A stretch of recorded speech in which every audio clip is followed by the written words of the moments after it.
Good morning, good afternoon, good evening, wherever you are around this world. Thank you so much for joining today. Amazing F Your Mood Festival. So how is your mood today? Put it in the comment, and put in the comment where you're watching right now. Before I get Jackie Campbell, the founder of Julian Campbell Foundation, I have a surprise for you. So let's start that surprise.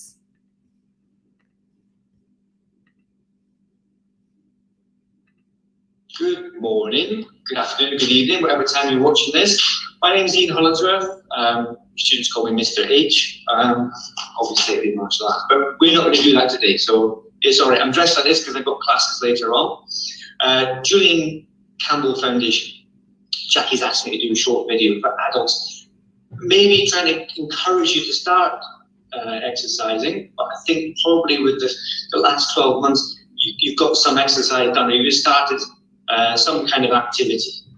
I'm going to give you 5 top exercises. You've probably done some of them already, and there are 1 or 2 that you might not want to do or don't like doing. But I'm going to give you alternatives to make it a little bit easier, especially if you just start. Important though is if you've got any medical condition, you're not sure about what exercise you can do or even if you can start, you're going to start off nice and light. Don't push yourself too hard, but any concern, go and ask your doctor if you can get to see them. But phone them up. I'm going to start doing some exercise. What do you think about this? These 5 exercises, they're really easy, as long as you don't push yourself too hard. You don't want to put yourself off. What you're trying to do is create a habit, and if you do something to hurt yourself, give yourself pain or discomfort, you're not going to want to continue to do it either. Persevere with the exercises, but don't punish yourself. Start off nice and easy, right? Low repetitions, once every second day, and really don't push yourself too hard. I can't emphasize that enough, really. I don't want to be put off by doing exercise. It's very important. We must do exercises every day, especially in this pandemic. We've got to get our mind right, and exercise is a good way of doing that. Right, first exercise, walking. How simple is that? A brisk walk, though, you can lose about 500 calories with a brisk walk with decent time, and maybe an hour. Brisk walk. Walking around this town here where I am is very easy to walk for an hour, and you can go cross country as well. You can go off the beaten track. We've got the New Forest and all the rest of it down. Nice wooded areas, you can walk through there. They've got paths. And take your family with you. If it's a family walk, you're all not challenging each other, but you're doing something together, so that helps as well. When you're getting kids involved, that means they're going to have a nice time. Your family is there, and they'll be encouraged to do exercise later on as well. If it's fun and family are involved, people tend to keep that activity going, right? So bear that in mind. Walking, it's simple, anyone can do it. Next one, I'm going to add this one. It's not necessarily the top 5. We can ask a PT. I'm a PT, but most of my martial arts instructor. But this one I'm going to put in because coordination for me is fundamental. You see lots of children come into the school, different ages, teenagers can't do a star jump, right? I've got 3-year-olds in the class that do star jumps. It's a fantastic activity. For adults as well, any of the activities we do or exercises we do today, you might find a bit tricky to start with, but of course with a bit of practice, you'll be able to do them. I'm going to start with this one. It's not one of the exercises that I would normally suggest, but as a warm-up, I think we need to get our body moving first for later on. So I'm going to ask you to get your arms, look behind you, look in front of you. Make sure there's nobody walking around, like a toddler or a cat or a dog or a goldfish, right? One arm back, one arm forward, dead simple, just limbering up, and then change hands. Then I would normally do this for 8 or 10, depending how cold it is. It's -2 at the moment. Forward, and then here's the tricky bit. 1 forward, 1 back. You can do it. At the moment, you might be all like fingers and thumbs. Okay, change. A bit of a challenge. You can do this first. If you're all stood there waving your hands in the air, maybe a little bit uncomfortable if you're in front of loads of folk, right? Doesn't matter. You're all looking silly. some less sort of change again. Just limbering up the shoulders. Now, hands on the hips, you're going to circle the hips down, loops, round one direction. It is a valid warm-up, right? Change direction. Again, you could be 10, maybe even more. Depends on what activity you're going to do and how much output, what amount of effort you're going to be putting in. And I'm going to get the knees coming up. I might not be able to see my feet. Unfortunately, I had to change the room around this morning because there's a lot of sunlight coming in one side. So I had to swing the room around. Change on the other side. This is just limbering up. And if some of you run, some of you walk, doing exercises, get the knees up and out, one at a time, knee up and out. So preparing the body, preparing the joints, and you can go into detail with all the wrists, the knees, the ankles, and all the rest of it. You don't need to do that today. What I'm going to ask you to do, feet together, hands by the side, start, and jump. I am breaking it down. I'm not treating you like children, but I have to say, some of you are more coordinated than others, right? Start, jump, and then we just build up on that. Like I said at the beginning, start off nice and light, and then start putting it all together. Star jumps. It's a really good exercise, believe it or not. And if you're not comfortable going out in your lycra and your running shoes, you can do the exercises at home or even in the garden, especially in a day like this. Breathing in and out, the breathing will change. You might get out of breath if you're not used to exercise. If you do, just slow down and watch on the spot. Don't stop still. Once you start, we don't want to stop until the end, right? Star jumps, let's do a little bit more of a challenge. So put a little bit of squatting. Nice and light. I'm just going up to the side there. Nice and light. Squat in a star jump, okay? Just shaking the legs, shaking the hands, so we're still moving. Slow it down, get the breath back. If you're out of breath after that, that's fine. It's because you've never done it before. The body's trying to adjust all the time. Right, so that's a warm-up. The first exercise I'm going to ask you to do, I can't demonstrate properly on a wall. I'm going to go over to the wall in a minute, but if you imagine a wall is there, and we're going to do a push-up. I'm going to do it over here. I've got my feet away from the wall. And I'm just going to push up. For those that can do push-ups, fire away, there's the floor. Everyone else, we're going to build up the muscles. I'm not too far away from the wall. When I get a little bit more strength in the muscles, I'm going to go away from the wall and go a little bit further. So I have to push further. If I do it on the wall again, my feet are further away. And we do the push-up. It is easy. I know it's easy. Some of you are going, oh, it's too easy. Doesn't matter. This is for everybody. And if you are really good at press-ups, down on the floor, clapping, or they call them high planks or planks. You can be up on the floor, just holding your body. All right? So that in itself is a good exercise, not just for strength. You don't actually do the full press-up. Just hold yourself up there. So they're all variations of a press-up. Nice and easy, up against the wall, building up the strength and the coordination. If your muscles haven't done it before, they won't know what to do. So the coordination, the muscles firing, is very important, and then the strength, and then of course the endurance will come after that. But start off nice and easy, press-ups on the wall. Press-ups on the floor if you can do them, but make sure you can do them properly. You can hurt your back, you can hurt your shoulders as well, and your neck. Some people do it wrong. I'm going to ask you, if you're going to do it on the floor, to start at the bottom. So you lie down on the floor first, and then push up. The push-up itself, there's lots of things you've got to remember. You think it's an easy exercise, but it's not. It's not an easy exercise to do properly. So I'm going to ask you if you're willing to go on the floor and do a push-up. and I'll give you some pointers on how to do it. Hopefully, you'll be able to see what I'm going to do. I might have to bring the camera down, but I'll try it first and then move the camera. Hopefully you can hear me as well. So I'm going to lie down on the floor. That's where I'm going to start. So you might go down and throw on your knees, that's fine.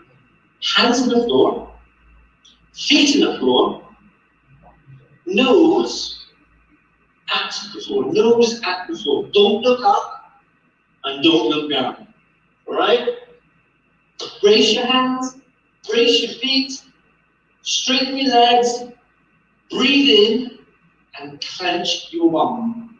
I said clench your bum, not grab your bum. Clench, right? Use your muscles. Breathe in, breathe out, and push up in a nice straight line.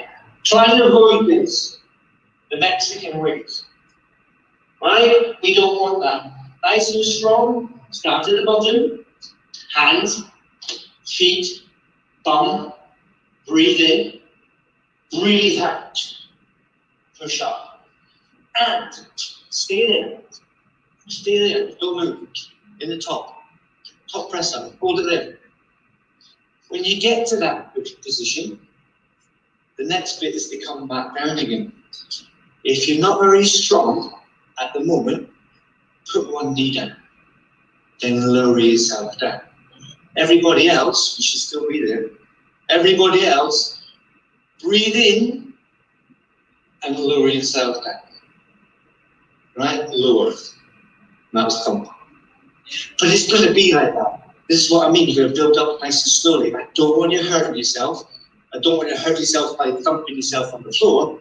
And I don't want you putting anything out. So you hurt your shoulders, you hurt your belly, you hurt your knees, everything else. So everything's got to be built up on coordination, then strength, and then you can get your endurance and stamina. All right? Next exercise, squat. I think we'll do next, a squat. So make sure you can see my feet. Over shoulder width. You can do the, I don't do this. I don't show this. You can do them shoulder width apart, but it's best wise 1.5 times your shoulder width, and you can keep the hands up. You can put the hands up here. You can put the hands up, whatever you want to do. And you can include weights as well, but that's later on. What you have to do, keep your back straight like you did in your press up, chin up, lower the body down. I don't want you to think about your putting your knees forward and going hands forward. What I want you to do is thinking about a seat behind you. You know that seat when you go, oh, there was a seat there, where is it gone, where's it gone, where's it gone? And you lower yourself down carefully. The seat's there somewhere, you can use one. Use your sofa, use your armchair. Sit down, touch, well, not touch your bum, but touch the armchair, and then back up again. If you watch my legs, they stay still at the knees, quite still at the knees. Depends on what time of day it is, right? And I lower my bum down to the chair. I don't do this, right? I don't let my knees spring forward. I keep my knees where they are, but lower. Squats work in this, and you're lowering yourself down. So squats the next exercise. You have the star jump to warm up, and the arm swings. The press up is the first exercise against the wall. Then on the floor, put your knee down. Then the squat, and now we're going to do a lunge. It's kind of like a squat. We're going to go forward, and then lower the back knee down. Be careful on this one, especially with a hard floor. This is a concrete floor. I'm going to do it slowly, believe me. 1 foot forward, then knee down, and then back up again. And I can continue that one knee thing, or I can come back each time and lunge, and lunge. So that's balance and coordination. Balance and coordination. And if you've got a couple of tins of beans or bags of sugar in your hand, hold your weights. Yeah, or you need yourself some small dumbbells. But like I said before, I have to just say this again. Start off nice and easy. Don't go on Amazon and buy a stack of weights. And then dive into these exercises. Start off slow. Lunge, stepping in, stepping back, or step in and stay there. Maybe count to 10 and then come back out again. You can vary it. It's up to you what you want to do. It depends too what you want to get out of it. And because you're there and I'm here, there's only a one-way broadcast. I can't give you any more advice on that. What are your goals? One, get fit. Use these exercises. Specific targets and goals. I'd have to talk to you. I have to see you. Lunge. Squat. These can be varied. You can do different things. I just showed you 2 variations there. There's one where you just continue, or the second one, you come back and go out again. The squat's the same. Squat, or stay there and do little squats, and then a big squat, and then a little squat, and a big squat, or 1.5. Right, so we can do lots of different things with squats. Lots of different things. Yeah, depends. I'm going to do this very basic. Very basic. You don't have to have weights, you can just get your arms moving. If in the future you're going to carry on with these exercises, you can add the weights, you've already got the coordination. Start off with light weights and you'll be away quicker. Right? So, warming up, star jumps, then moving joints as well. First exercise is press up, second one was a squat, third one was a lunge. I included more the walking as well. That's one exercise. There are many, many other exercises to do. Right? Probably, well, yeah, too many for a 10-minute video. If you want to get in touch and ask for some more exercises, I might actually put it on the website, or I could do another video. If you want a specific video, I can't do this with hundreds of people, but if you mention the foundation, I can maybe do a specific, well, I can't even say it, a specific video. And in the future, what we might do is do a Zoom, and we'll do a full exercise class. But if we're going to do that, you've got to promise to start doing these exercises, start off slow, maybe for a few weeks, get the coordination, get the strength.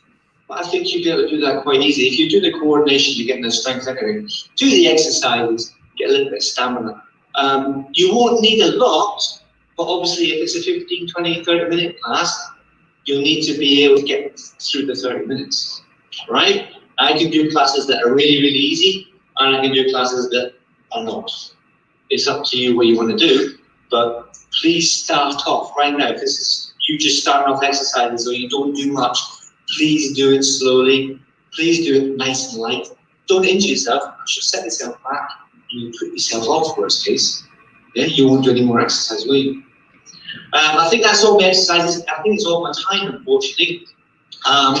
Whatever you're doing today, have a fantastic time. I've gone 20 minutes, so apologies for that. It's overtime. Apologies for that.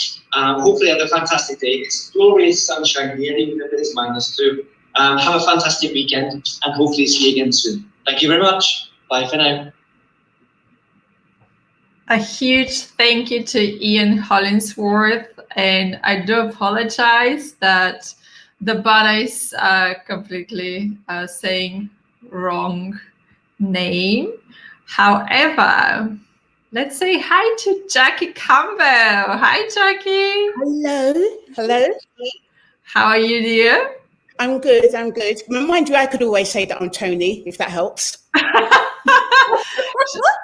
to leave the banner. Hi, Nicola. Hi, Christabel. Hi, Jamie. So lovely to see all of you. Just before we continue, just wanted to say a quick hi to all of you. Well, stage is all yours, Jackie. I will remove myself right now. Thank you, Billy. Thank you.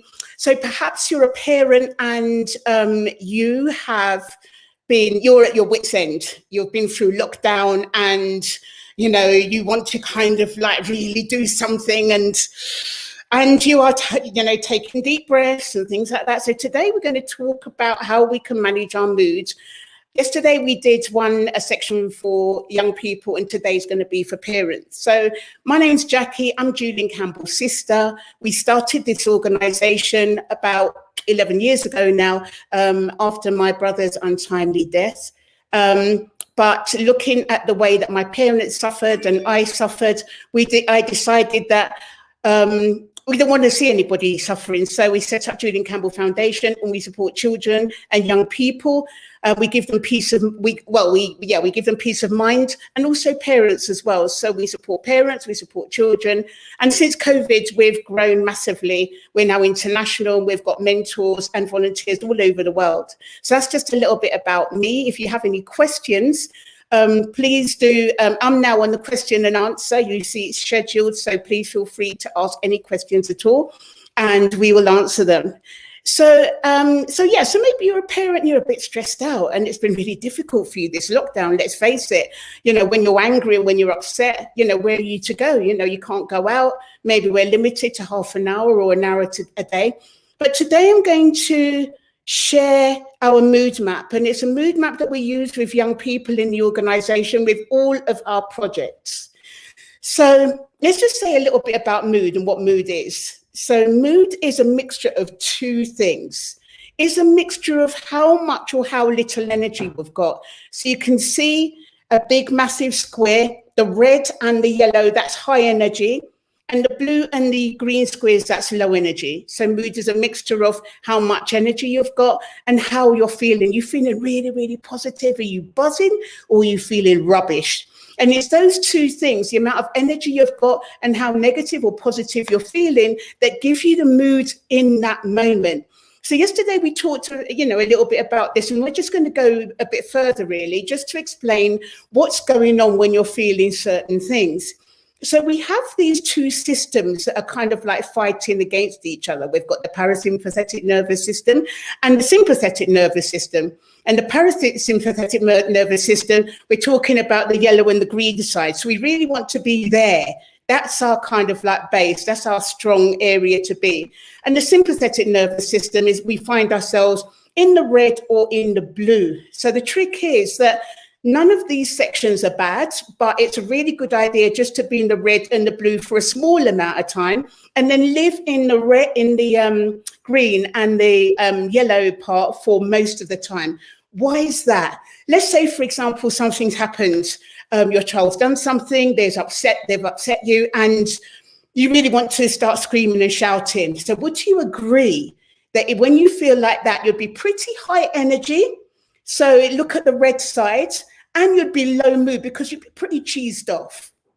So in that moment, when you're in the red, that's not a good time to speak or do anything, because thousands of years ago, that bit there, the red bit, that's when we have that adrenaline and the cortisol pumped into our bodies. And the adrenaline is the flight and fright hormone. So if we're being chased by some beast, this is thousands of years ago, the adrenaline gives us that shot that we need to kind of like get out of town. It's not a reasoning kind of like hormone or chemical. It's not something that you will speak with a young person about, kind of like in a civil way. Because if you start shouting and screaming and you're upset and they're going to be shouting and screaming because they're upset, that's not the way to go. So the trick is really to get yourself out of the red and into the yellow or into the green. So how can you do that? I like to take a long, deep breath and hold it for as long as possible. And then when I feel I can't hold it anymore, then I just breathe out slowly, because in doing that, I'm moving myself from the red side, the parasympathetic side, to the yellow side, which is the sympathetic side. Oh, sorry, the excitement. And in actual fact, you might need to do that 2 or 3 times. I do. I mean, maybe that's just me, but until I start thinking more rationally, because when you're in the red, you cannot think rationally. It's not wise to make any decisions when you're in the red. So let's say, for example, that you're in the red, you've started arguing with that young person in your life, and you've taken a step back. Apart from taking deep breaths, what can you do? I would say speak with somebody, a loved one, a really good friend, because when you're doing that, that's oxytocin being released, that's the bonding chemical, that's the bonding hormone, and that will bring you into the yellow. And in actual fact, you might need to do lots of things. I mean, sometimes I would take the deep breath, I would speak with a good friend. My go-to is running. I actually hate running, but I love the way that it makes me feel afterwards, because I get that boost of endorphins, that runner's high. And, and I actually think differently once I've done that exercise compared to when I'm in the red. So there might be lots of things that you need to do to change your mood, not just one thing, and there's nothing wrong with that. And what I would do is to continue doing those things that make you feel coochie. You might want to do some drawing or artwork. Anything that makes you feel good, because what's actually happening is bringing you over onto the bright side of the map. The bright side, the right side, or the side where you're in the parasympathetic nervous system, and you've got those hormones or chemicals such as serotonin, endorphin, oxytocin, and dopamine. They are the great ones. And really, you want to consider that it's like having a bank account. And you've got nothing in the bank account, you've just opened it. But what you want those feel-good chemicals in there, because when the rainy day comes, and let's face it, it always does come, that you're ready. So that's just a little bit about how we use the mood map, and also as well, not forgetting that young people are looking at us, we're their role models, and however we're managing our moods, they're going to look at us and they're going to do exactly the same thing that we do. So if we're in the red a lot and we're panicking, we're angry, we're upset, we're stressed out, and we think we can have a rational conversation when we're there, then we're completely wrong. What we love about this at Julian Campbell Foundation is using this mood map. It's like a diagnostic tool, because you can see where you are. And then when you see where you are, you've got a choice. Do you want to stay there? Sometimes it's good to be in the red zone. I mean, sometimes, if you've got a project and it needs to be finished within the next 48 hours, that adrenaline is going to get you through. That cortisol is going to make sure you're a success. However, if you're in the red zone a lot of the time, and you'd know this if you were plotting your mood 4 times a day and you were doing that continually, then that's just not a great place to be, because any kind of massive amounts of adrenaline and cortisol are like poison, and 70% of our physical ailments are due to that. So the trick is to notice where you are in the mood map. And if you're in the red zone, and sometimes if you're in the blue zone, that's more the cortisol hormone, then do some things to move your mood, to shift yourself over onto the right side, the bright side of the map, especially if you've got any big decisions to make, because I'm sure that you would agree that no good decision can be made when you're in the red zone. And when I've made decisions when I'm in the red zone, it just doesn't work. So if it does work for you, please let me know. What I'd like you to do now, just talking a little bit about the mood map and how we can use the mood map. Can you just let me know where you are now? Are you high energy or are you low energy? Are you in a good mood? Are you kind of like so-so, or are you just feeling rubbish? And, there's no good or bad part of being in the map. All it is just a diagnostic tool. Because once you know where you are, and say, for example, you've got a work project to do, you might want to be in the red zone, or you might want to be in the blue zone. So maybe, if that was me, then I'd be doing something maybe to put myself in that mood state so I can get that project done. So where are you in the mood map at the moment? And I just want to give you a little bit of history about how we made this mood map, or how we developed it. We collaborated with Dr. Lizzie Miller. I saw Lizzie for the first time on a Stephen Fry documentary. And Stephen Fry, he was talking about bipolar disorder, which is a condition that my brother had at the time before his death. And it really grabbed me. And she's a top neurosurgeon, and she herself had bipolar disorder. And And what she did, out of the experience and being sectioned a couple of times, she wrote a book and she made a mood map. And she found that when she was really, really high, I think they call it the manic phase, that she would need to do some things like exercise and things like that to burn that off and bring her down. And the same thing when she was feeling down as well. So we used that in JCF. And then we saw another mood map, actually called the mood meter, which is what Yale University used. And we've kind of like merged them together, because the great thing about the Yale version is it's got the colors on there. So it's really great for young kids, anything from 3 or 4 years old upwards. If they can't tune into where they're actually feeling, then they could say they're feeling red, or they're feeling blue, or they're feeling green, or maybe they're feeling yellow. And this is the beginning of emotional intelligence. So we need to be really modeling emotional intelligence to the young people in our lives, because depending on any rubbishy thing that happens to you, if you can articulate that to the young person in your life, I had a really bad day morning, like I've had some tests at the doctors and I don't know what to expect. But if you're role modeling in a way that you're dealing with it in a constructive way, then that young person's going to see that and they're going to copy you. So just looking back now to see your moods. Hi, Cuz. That's Mary. Let's look at some moods. Like Nicholas is in a good mood. Yay. Vikas is in a good mood. That's fantastic. Maria is in a loving mood. Happy days. Does that mean that there's somebody there with you, Maria? Because on the mood map, we've got 2 people together with their little faces looking coochie. Vikas is also feeling energized. That's fantastic. My cousin Mary, she's in the green. That's great. I love being in the green. It's kind of like you're feeling really good. You're feeling chilled out. And who's got the JCF write up? Because whoever it is, they're saying that they're in the red backstage. Okay, is that you, Billy, or is that you, Jamie?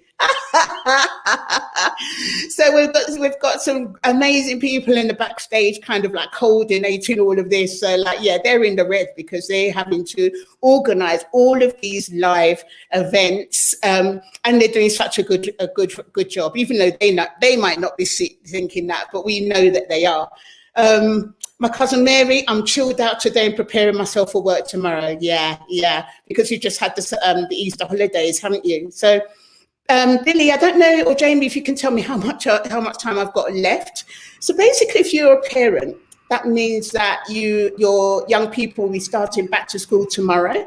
So hopefully what I've said has been of use, and you can feel free to ask any questions anytime in this event. Was that 20 minutes already? Thank you so much, Jackie. I'm afraid that pretty much, yeah. Wow. But everyone, you've got 2 or 3 minutes to ask any questions to Jackie right now, as we have the amazing Jamie Cooperman coming on stage in 3 minutes. Any kind of questions, everyone, put them down in the comments and I'll pull them in on the screen. Well, I'm quite happy to continue talking in the meanwhile, because I know. What is your mood right now? My mood, I'm really excited. So I would say that I'm in the yellow, but probably about 10 minutes ago, I was kind of like in the red, because I was thinking, oh my goodness, it's about to start, but yeah, so I'm still high mood. But as you all know, I went out for a jog earlier and I still haven't managed to kind of like, shake all of that adrenaline off. So I've been doing some like cheeky dance moves to see if I can just kind of like, just get rid of it.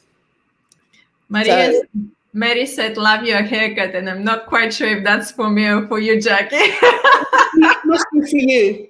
It must be for you. Be. Thank you so much, Mary. Because I'll explain about that, because, should we say? Absolutely. Show us your moves. Yeah.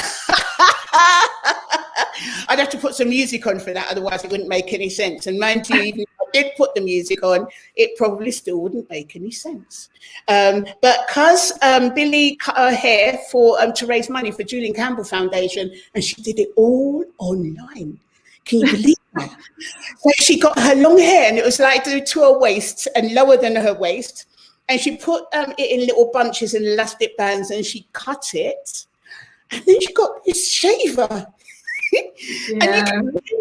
I mean, the last time I've heard anyone use a shaver is my dad. Oh my God. So she got the shaver and she just shaved it all off.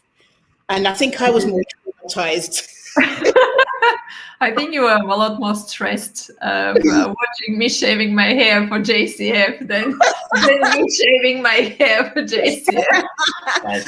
That was amazing. Yeah, Maria says, how many times a day do you recommend checking in? I would say check in with your mood 4 times a day. It's great to do it when you wake up, maybe late morning or early afternoon, late afternoon, and then in the evening. Whatever times you do it at the same times every day. Because I don't know about you, but I was very product orientated. So I would look at what I needed to get done and I wouldn't look at my mood. And then you can see where you're shifting throughout the day. And then you can start kind of like troubleshooting. Yeah, great. Is there a poster or something we can print off of this? I believe this is the mood map you're talking about, Mary. Is that Liz? Yeah, I can. Liz, I can. I can send you, or we can put them. We've got lots of versions and copies online on all of the social media sites. But I'll send you one personally. That's great. Mary said, "Get out of here." I do remember her with long hair. Thank you so much, Mary. Yeah, I did have a long hair a week ago. That was good. Mary says, by August it will be back. Absolutely, yes. Ellie says, what can I do when my son gets angry, retire, or try to communicate? He is a teenager. I think when somebody else around us is getting angry, it's really important that we keep our cool, because like if we're both kind of like low mood, high energy, it just doesn't work. Nothing ever gets solved in that case. So it's just really being calm and making sure that you're calm, taking those deep breaths and just saying, well, look, what is it that's happened? If it's something that you want to talk about, I'm here when you're ready, because probably it's not going to make it much sense if he starts speaking and he's angry. Thank you so much. With this, I would like to invite Jamie Cooperman on stage. Thank you so much, Jackie. I'm going to see you later on, everyone. We're going to have Jackie back for Q&A session at 6:20 UK time.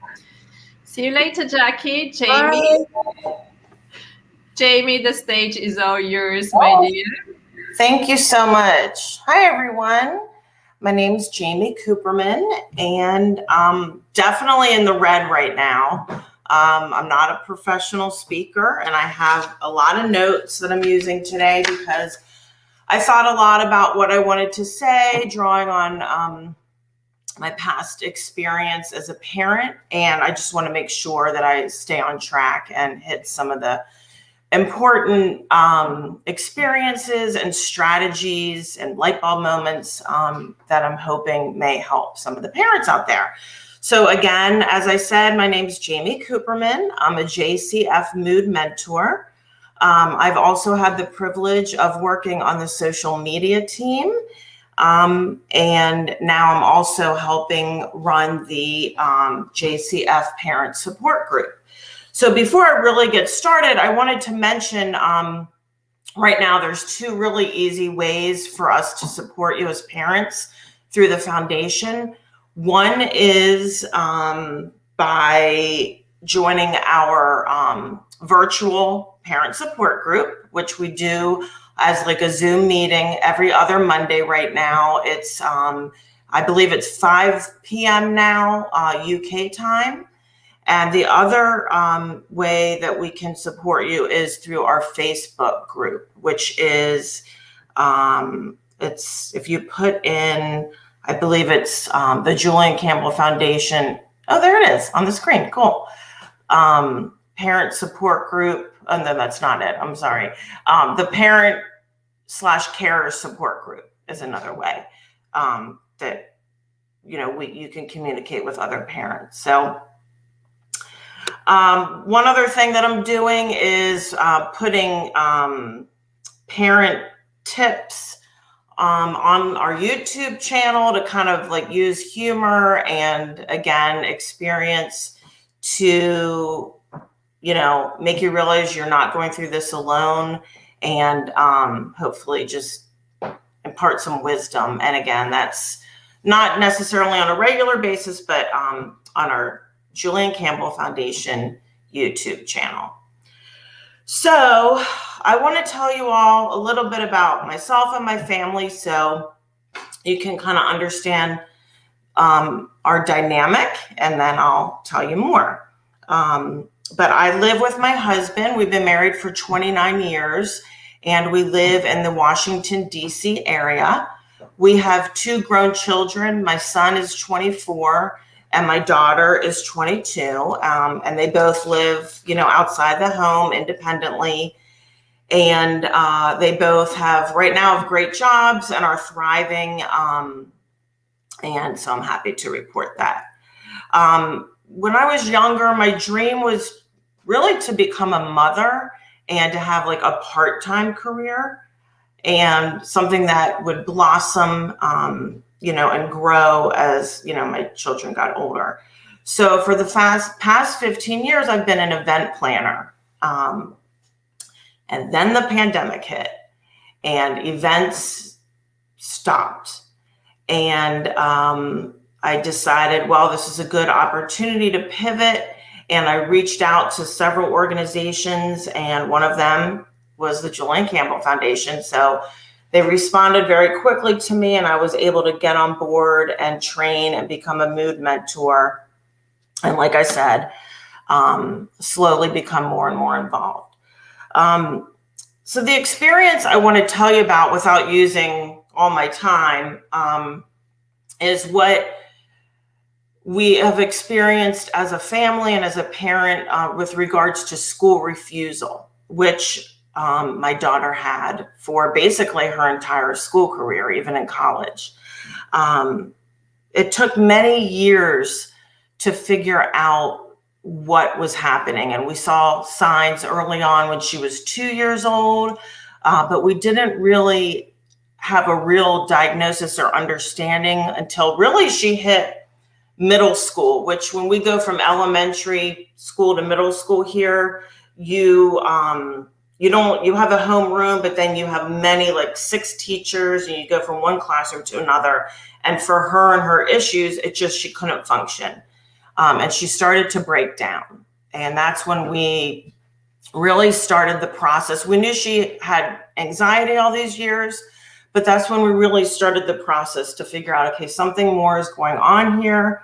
And it took many years and many different doctors and teams and trial and error to realize, you know, she had anxiety, ADHD, and a condition called POTS, which is, I'm going to read the definition. It's a form of orthostatic intolerance, the development of symptoms that come on when standing up from a reclining position, and that may be relieved by sitting or lying back down. The primary symptom is lightheadedness, fainting, and uncomfortable rapid increase in heartbeat.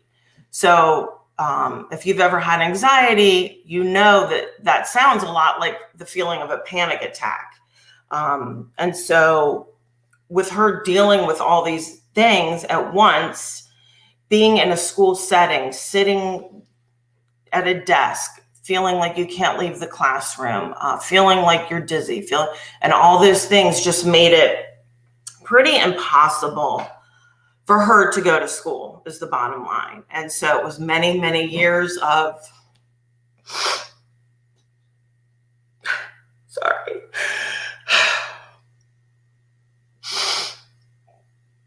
Give me 1 second. Just brings up a lot of emotions. Whew. Just many years of very difficult times. And sorry. And, you know, seeing her suffer and our family suffer. And like I mentioned, getting the right help, it just all took a long time. But in the meanwhile, your child is home.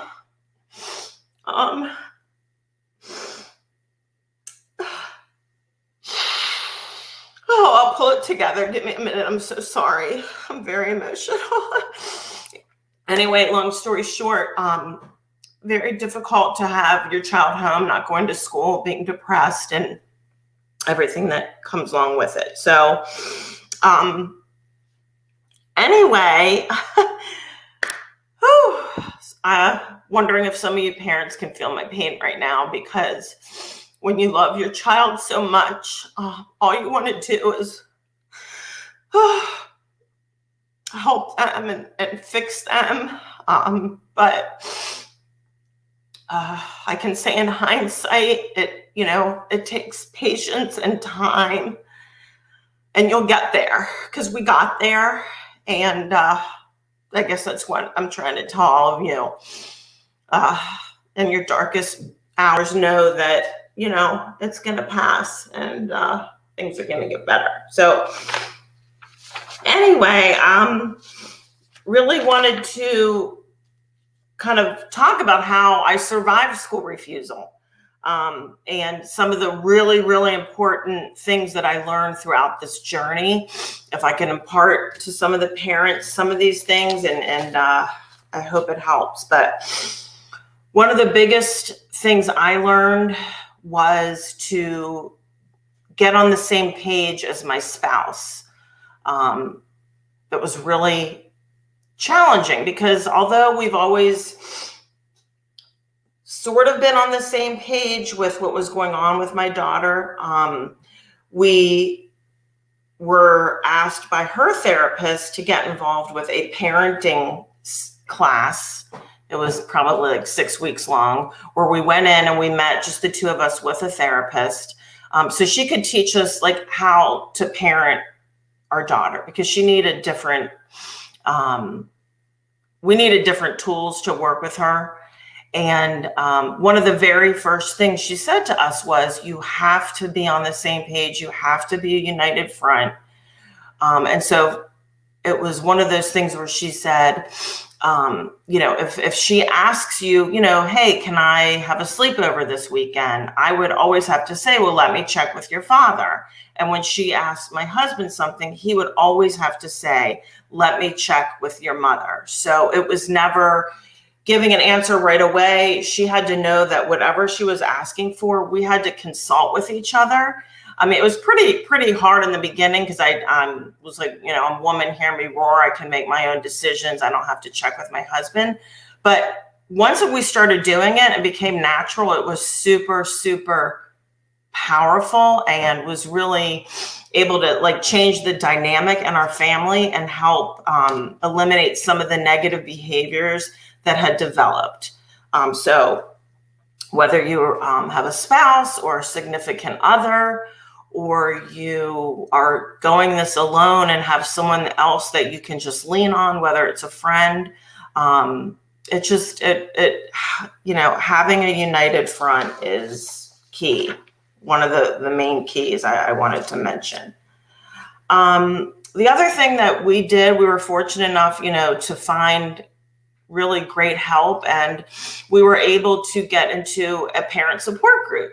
And that was wonderful, especially when it came to school refusal, because when you have a child that doesn't go to school, it just, it brings on a feeling of shame. You feel like, why can't I get my kid to go to school? It just seems like a no-brainer. But it's extremely difficult as they get older and stronger, and you can't physically get them there.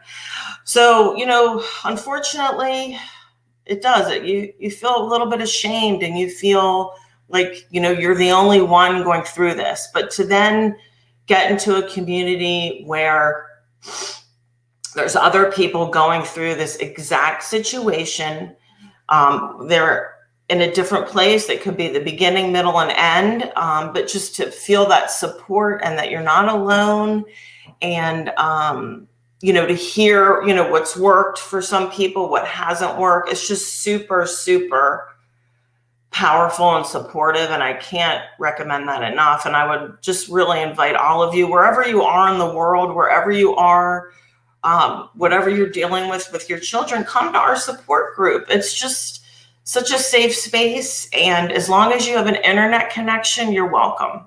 So please join us. I would love to be able to help. Okay, so let's see. I talked about getting on the same page. I talked about parent support group. I did touch on finding the right help. And for us, like from the beginning, you know, it was different pediatricians, different therapists, different psychiatrists. You know, you sometimes feel like, oh my goodness, I'm just going from one doctor to the other. And you sometimes feel crazy. And am I doing the right thing? But stick with your instincts. You'll know when you're in the right place. And I really learned to really value and value my instincts, my husband's instincts, and my daughter's instincts. And again, it took a while. Don't give up. Took a while, but we got there. And so finding the right help, huge. For us, the next thing I want to mention is that my daughter was in a very large high school. And at the end of the day, although they were unbelievably supportive and bent over backwards to help her with the school refusal process, you know, we had the principal, she had like her own para educator. We had someone who was a liaison between us and the school. I mean, we had just a huge team, a behavioral plan, just so many, a therapist, a counselor. So just this huge team to try to get her to go to school. By the time she was a junior in high school, we realized, you know, we've got to change gears here. So we were fortunate enough to be able to find a tiny private high school and to be able to afford to do that. I realized how lucky we were. And so she went from 30 to 40 children in a class to there was maybe 9 children or less in a class. And the way the school was run was all the classes were more based on discussion-based learning, which really spoke to her strength and how she learned, that she was on a first name basis with her teachers. And anyway, it just really was a game changer. She was able to stay in class. They were progressive. They worked with the children who were, you know, more like her and had issues. They made mindfulness part of the curriculum. They had a meditation room where if you were feeling anxious, you could go into the meditation room. So finding a place where she could be successful in school and eventually graduate from high school, I mean, for us, again, you know, was amazing. And some of the other things that got us through or got me through were definitely, you know, leaning on friends and family, just talking on the phone to people. I have a tendency to sort of shut down and isolate myself when I'm going through a hard time. But when I did reach out to friends or they reached out to me, it really did perk me up. So, you know, whatever that looks like for you, reach out, be open, you know, get outside, get some fresh air, find time for self-care. That's the last thing I really wanted to touch on before my time is up. I just want to say self-care is not being selfish. Self-care, okay, I don't want to cry again. Self-care is, for me, was survival. And, you know, finding the time to be with friends, be with family. I made a list of things. Have my amazing cup of coffee in the morning and enjoy it. You know, host a gathering, have a girls' night in or a girls' night out. Being in a book club, taking spirituality classes, taking a hot bubble bath at night. Just spending time with my spouse alone, away from all the stress. I mean, wow, these are things that really, really help. And, you know, whatever self-care looks like for you, whether it's a minute, 5 minutes, 10 minutes, whatever it is, do it. It's super important. You're not being selfish. You have to take care of yourself and recharge your battery to be able to be there for your family. That's it. That's all I wanted to say. Woo! Got through it without another outburst. Jamie Cooperman, you don't even realize how powerful soul you are. It's amazing, my dear. I don't know for all of you who is watching, but I personally, I'm sending you a huge virtual hug right now. So amazing. Thank you so much for being brave to go through this, and being brave to also tell us your story, because this is really powerful. Thank you so much.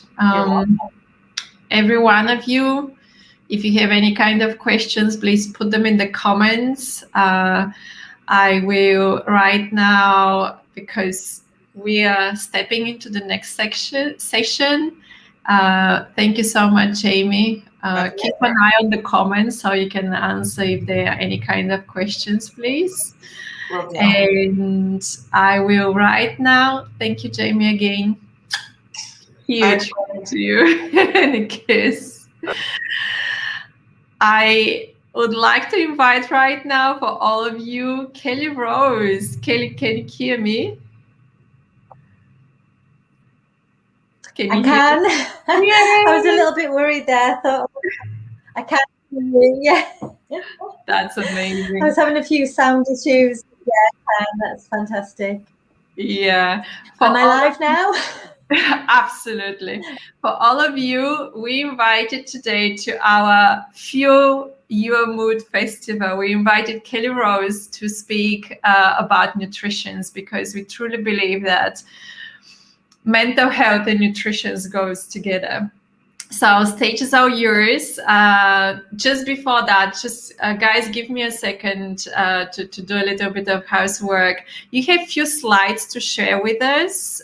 Would you like to share them right now before I hide myself backstage again, just to make sure that you can put them up, or I can do it, but then I will need to control.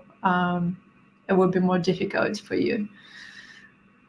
So for all of you, we have one comment saying, thank you so much, Jamie, very powerful. Thank you, Maria. It was extremely powerful talk from Jamie Cooperman. Jackie Campbell says, yay, Kelly Rose is on stage. She's with us. Yes, absolutely. That is amazing. And for all of you, sorry. I don't think it is. I'm sorry, it's not. I don't think it's sharing. So at the bottom you have the mic and the camera options, and one of them is a share, and then you can share your screen.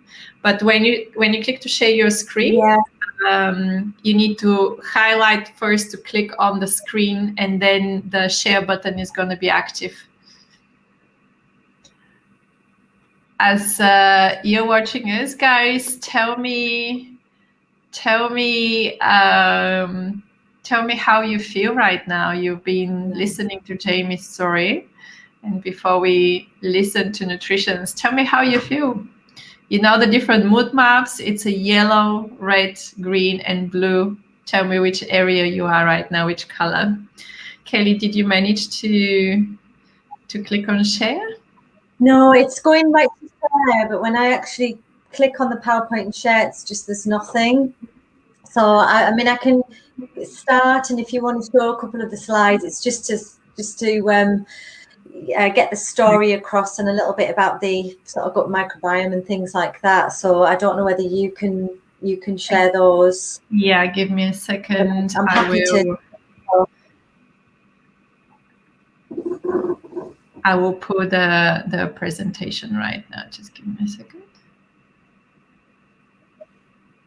I'll just introduce myself then. Go ahead. Just a little bit about me. I am a registered nutritionist in the UK, and I am currently doing my PhD, which is how I know Jackie, in my last year studying sort of the obesogenic environment. But I've been interested in mental health links to nutrition through my own teenage journey. I didn't know what it was at the time, but I was in obvious depression. You know, when I was younger, we didn't know what even the word meant. So I was really interested when I started teaching food and nutrition to young people in secondary school. I worked for 8 years in a secondary school, and I was fascinated by teenagers' decision making, how they made their decisions, and I suppose their food choices as well. And I thought that if we taught everybody to cook, that it would revolutionize everything and everybody would start eating healthy. And I soon found that wasn't quite the case. And I started researching the teenage brain, and it just blew my mind, and sort of light bulbs were going off everywhere. And I decided that I would write a book, and I self-published about 5 years ago now. So you can find my book on Nourish Your Teens, and it's a little bit about the teenage brain, mental health, and sort of how food is connected to your mood. In the last few years, though, there's been even more research. So I'm going to do a bit of a whistle-stop tour, because I can't tell you everything in 15 minutes. But there's enough evidence there to tell you that what you eat directly affects how you feel, think, perform, and there's enough out there to convince you. And I'll hopefully give you a few details of who to look up and find a little bit more information, because, as I say, it would take me a bit longer. When I usually do these talks, mental health links to nutrition, they're more than an hour, and we sort of go through the different ways of eating. But there is some real practical things that you can do. But the other thing I usually do when I do these talks is I always say that there's a lot more. Nutrition is just one part of the puzzle. Obviously, you all know that. There's, it's sleep, and it's childhood trauma, and it's all sorts of other things going on, genetics and everything. But the thing is that the reason why I'm so passionate about talking about food and mental health is because it's still not part of the conversation. Leadership, policy. I remember being I wrote a whole mental health strategy for the school, and I would attend these meetings, and I'd get a lot of nodding head and agreeing with me. But food and nutrition just was not part of the conversation or part of the policy. So I'm really passionate about making that part of the conversation. We know exercise, we know all those other things. But I know when I started studying about 15 years ago and learning about nutrients and things, it just sort of made so much sense anyway, that if you were just one little bit of, if you're deficient in vitamin B, for example, the first symptom is anxiety, yet we don't connect necessarily food to our mood. So that's just one mechanism, though. There are multiple mechanisms, and I don't know if you're able to move the slide on. Just to show the mechanisms. So that was just to show that all these other things are really important. The feeling safe, the family boundaries, the positive relationships. And just wanted to sort of stop on that slide a minute, just to say why is it that it's not, even though there's so much research, why is it not generally an embedded belief? And I think that there's a few things here that I've sort of thought a lot about, and it's really, we don't really like to believe this, our status quo is wrong, that there's problems with the status quo. It feels more comfortable if the status quo and the norm, it's normal. And of course, it's normal to eat fast food, it's normal to eat junk food every day. It's sort of become more normal. 20, 30 years ago, it wasn't, it was treats, but now it's like, crisps and chocolate every day is just the norm. And one of the big areas, that is one of the huge issues, is the sophisticated and clever behaviour techniques that are adopted by big food. And there's a lot of brainwashing going on there. And don't get me wrong, I don't want to make this sound like a conspiracy theory, because there's nobody evil out there. But the fact is that they're making money and they're targeting young people. And like I was saying, that I got really fascinated, and I write about the teenage brain and the pruning process and how the decision making is hampered really at that stage, and they're not thinking of long-term consequences. So they're really vulnerable target. And I know in the UK we've just had government consultation because there's a huge bank of research on how clever the advertising is, and we collectively I think as a collective as well, we sort of really don't want to perceive that food makes such a difference, because that would mean that we'd have to change, and it's really difficult to change in our environment where it's much more challenging to choose healthy choices than it is unhealthy choices. It's much easier to be sedentary than it is to move. And one of the big things I talk about when I'm talking to adults is we blame ourselves, and there's lots of shame, but actually our environment is not suited to the way our brain works. You know, we're made to sort of gorge on sugar when we see it, yet we feel shame for eating a packet of biscuits. So I'm sort of really conscious that we need to change things in policy, and this is why I moved from teaching to actually studying my thesis and looking at policy. And we can move on. Sorry, I get on my soapbox and this is it. So there's a few mechanisms, and then I wanted to sort of go more on to practical strategies really with the short time we've got. But I just wanted to make the point that a lot of you will have heard about the gut microbiome and the amazing science, and there's so much. We're more bacteria and microbes than we are human cells, so it sort of stands to reason that we need to look after the beneficial bacteria, which I like to call the flowers, but I'll cover that in a minute. And inflammation, again, you're probably familiar with the word inflammation. If we diet high in junk foods, it can cause systemic inflammation in the body, and that causes the immune system to be constantly switched on low, and that can increase the risk of chronic disease and brain disease and depression. And then there's lots of research around the hippocampus size, so that the hippocampus in the brain is linked to memory and emotional regulation, so that can be affected by childhood trauma and things like that. But what we used to think, and if you I'm not a neuroscientist, but just if you listen to neuroscience, you know, it wasn't long ago that it was believed that you couldn't grow new neurons, that you were just losing them and your brain was deteriorating. But now we know by exercise and omega-3 and plant nutrients, so polyphenols from lots of colourful berries and things like that, actually can promote the growth and learning and all these things that are good for the brain. And then maternal health, what we eat in pregnancy, there's quite a lot of research around that, and making sure that you're not nutrient deficient and you're getting a really good diet.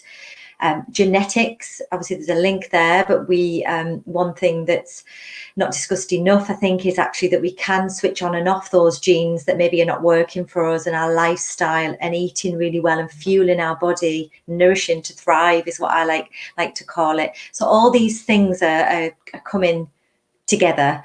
And food can make a huge difference. I hope that I can sort of empower that belief in you and sort of talk about a few things that can help. And I've got a few tools that I'm sharing with the Julian Campbell Foundation. Hopefully they can post them and you can access from there, because I've moved from doing a lot of online things and my own sort of nutritional stuff to actually working in public health. So I haven't got my site anymore. I've actually decided to go and try and tackle inequalities and sort of work around on the ground, if you like, and like I say, impact and policy.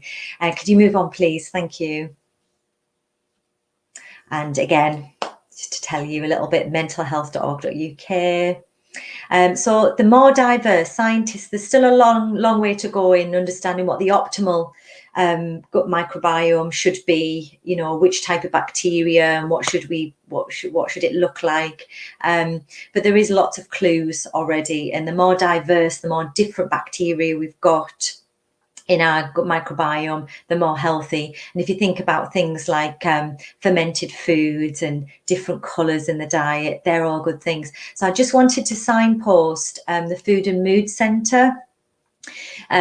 Professor Felice Jacka, Jacka, is literally a game changer, which is quite funny because she's written a book called The Brain Changer. And she's really famous for the SMILES trial, which was the first really robust study, but the first, the largest sample really to really prove that food, especially towards a Mediterranean diet, could actually support improve depressive symptoms, and that was connected. I won't go right through the study, but you can find out more about the SMILES trial and all the other studies that she's done on adolescents as well, which is fantastic. So I won't have much time to cover them because, like I say, I want to leave you with some things to do. Can you move on? Thank you. So I've actually taken the next few slides from the classroom slides that I would teach to my students and talk about the gut garden. I've blogged about this quite a lot as well, because I think it makes sense to think about it as a garden and looking after our flowers, which are our beneficial bacteria, because the more good bacteria we've got, you know, the more that we're likely to have a strong immune system. We're going to be able to produce that serotonin, which is 90 to 95% of that is made in the gut, which we used to think the serotonin, which is the feel good, cuddly, nice hormone, was made from the brain, but actually more it's in the gut. So it's really good to have more of those flowers, and the weeds being the pathogenic, the destroying bacteria and the undesirable microbes. So and obviously when you're talking to teenagers, they're not really that worried about diseases that are past 30, because frankly it's like 30 is ancient to an adolescent in a secondary school. So thinking about things that they're more interested in, sort of performing well in their sports, or being able to concentrate more on their musical instrument or their school, and being able to have better relationships, because if you're not having these up and down sugar spikes, then you're going to be in a better mood. You're going to get on better with peers and family. Healthy, glowing skin and hair, which is always important when you're talking to teens, and sort of that healthy weight and strong immune as well. And it's easy to fight off illnesses. Can you move on? Thank you. So I put this on because this is really colourful, and this was sort of one that I used in the classroom, because I think that I know from the research that I'm doing in terms of how you sort of plant subliminal messages. I mentioned there's a bit of brainwashing going on by food industry, but we can do our own brainwashing in the home and, you know, in the classroom and things, and show pictures of the lovely colours. And especially the earlier you start, the better. There's some things I know now that I've got a 19 to 15-year-old. I think I wish I'd known that earlier, especially things around sort of fussy and neophobic tendencies. You know, we can really get through those. So having those colourful veggies around, the more they're around, the more they're likely to eat them. Being in a relaxed environment with food, but I can go through that in a little bit. But yeah, thinking about how you sort of make fun colourful pictures of all these things. Sorry, can you move on, please? And these are all feeding the gut microbiome. So which foods help the flowers flourish? Variety of veggies, it's your whole grains, it's your fibre. In the UK, on average, adults are only getting about 17-18 grams of fibre, and actually the target's 30. In 11 to 15-year-olds, it's 25 grams a day of fibre. But actually the more the better. When they've looked at research in tribes and in Africa, and they've got, you know, amazing health and longevity, they're having lots of fibre. So nuts and seeds are protective to brain health as well, and having all those good plant foods really. So really focus on how you can increase those. So I have got a tool called 30-in-7, and it's a really good assessment of how many of different varieties you're having. So it's not just like your 5 a day, it's actually, am I getting a variety? And what you would do is you fill in the sheet. So it's a tool that, as I say, is going to be posted for you to access. And you start writing down sort of your vegetables and your fibre, your whole grains and things like that. And if you get to you start on Monday and you get to Wednesday and you think, oh gosh, because you can't write it twice, so you think, oh, I'd need to repeat that, I'm not really getting a variety here. You can maybe think of ways that you can get a few more different veggies in. So it's quite a nice assessment, because when we're just really busy and we're just eating, you know, the foods we eat, it's sometimes difficult to actually, you sort of need to assess how you're getting on sometimes, and writing things down and having little tools like that are pretty good. Can you move on, please? Thank you. And then, I don't really need to put much on there, but what do you think feed the weeds? Again, this is a slide that I had that's going to be sort of your highly ultra processed is sort of the term that's used in the research. Last year, a big paper came out to show that ultra processed food is linked to all these chronic diseases and illnesses. Even when we take out other things, a poor diet is linked to early death. And you only need to look at the Global Nutrition Report that came out last year, the World Health Organization, pretty easy there. So healthy relationships to food, really great, trying to connect the benefits to the food, thinking about, I always sort of think about how can you role model, I'll go through some of the challenge. I've actually included some of these sort of fun challenges at the end, but I won't have time to go through them. So like I say, just hopefully you can get access to these slides, have fun with experimenting. So thinking about being a role model, thinking about encouraging and cultivating the importance of nutrients and enjoyment of food. Bearing in mind as well, be gentle on yourself. And I do say a lot in my book about embracing imperfection, and it's okay. Perfect is really stressful. So just leave the perfection behind and think about nudging forward and how to increase just a bit more fruit, a bit more veg, even if they're just tasting a little bit. And we know the science of tasting 10 times. It's sometimes on average for likeness, but it could be even 7 times if it's in a tomato based sauce, and you can sort of blend things up. Some people say, oh, you shouldn't really hide foods, but I can't see anything wrong with that, because it's getting the palate, widening the palate and trying different foods. And I was brought up in a diet culture. I was so confused about food. So the likelihood is many parents are in the same boat. They've had this dieting culture. It's been very confusing, and it's about healthy means sort of, it's a restriction. So it's about sort of trying to change your own paradigm around that, and thinking about how you actually think about more plant foods and think about increasing those things. And fiber keeps you fuller for longer. So encourage and cultivate, empower. So when you sort of get that embedded belief around sort of healthy diet is really important, then empowering young people, giving them confidence. I saw it again and again in school, these young people that weren't allowed to use the oven and weren't allowed to cook by themselves. Start simple and don't worry too much about the mess. But yeah, so gradual, and you're going to have backward steps some days. Some children, especially with sensory issues, it's just about trying things and being relaxed around food. Sorry, can you move ahead? Thank you.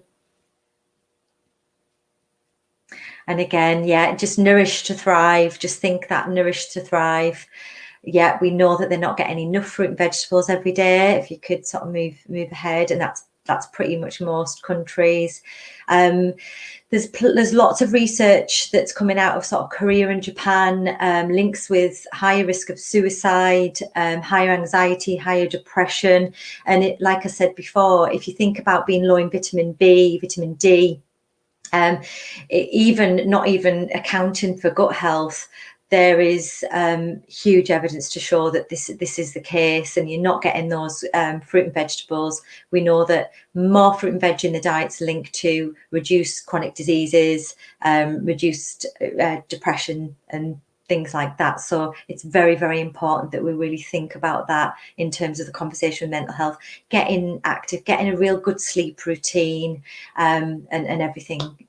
Because obviously this year has been crazy, so it's been full of uncertainty, which, absence of hunger. Yeah, it's all right, you can move on.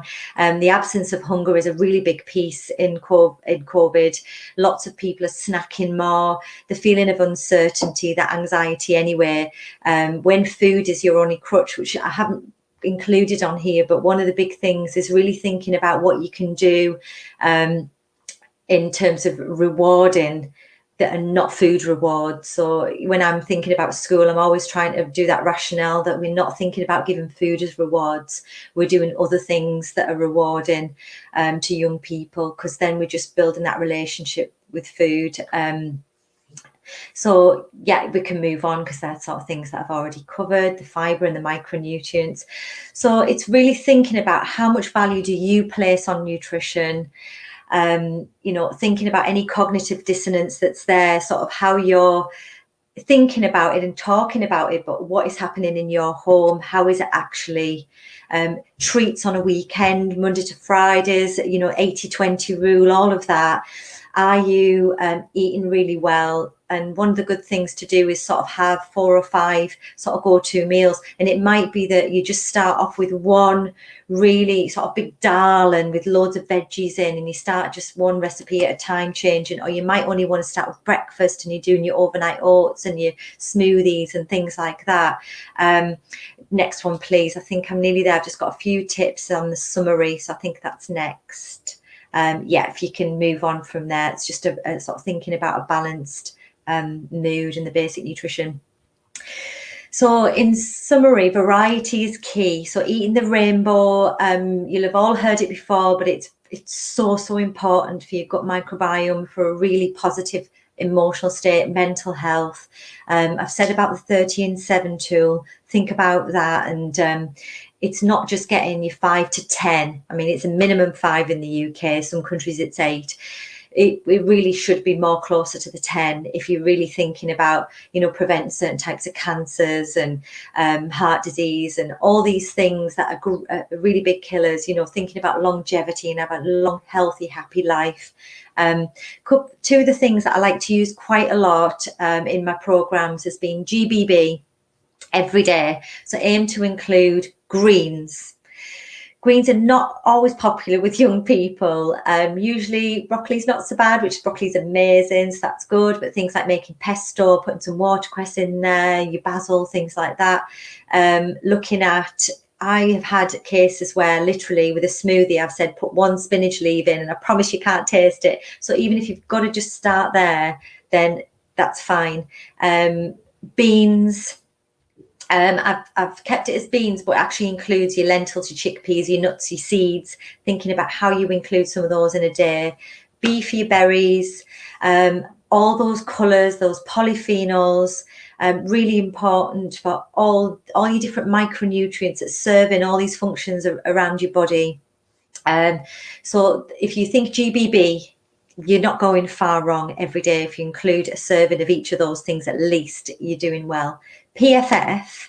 So I did mention before about the spike in sugars and the drop. I find that there's breakfast programs in schools where they quite often give them bagels or a piece of toast. And what's happening there, the body needs a balance. It's crying out for protein, really, enough of the balance of protein. You don't need a lot of protein, but your body will regulate a certain percentage. It'll want a certain percentage. So to stay satiated and keep those blood sugars stable, stopping that hangry and irritable, having protein, fat, fiber in your meals and your snacks.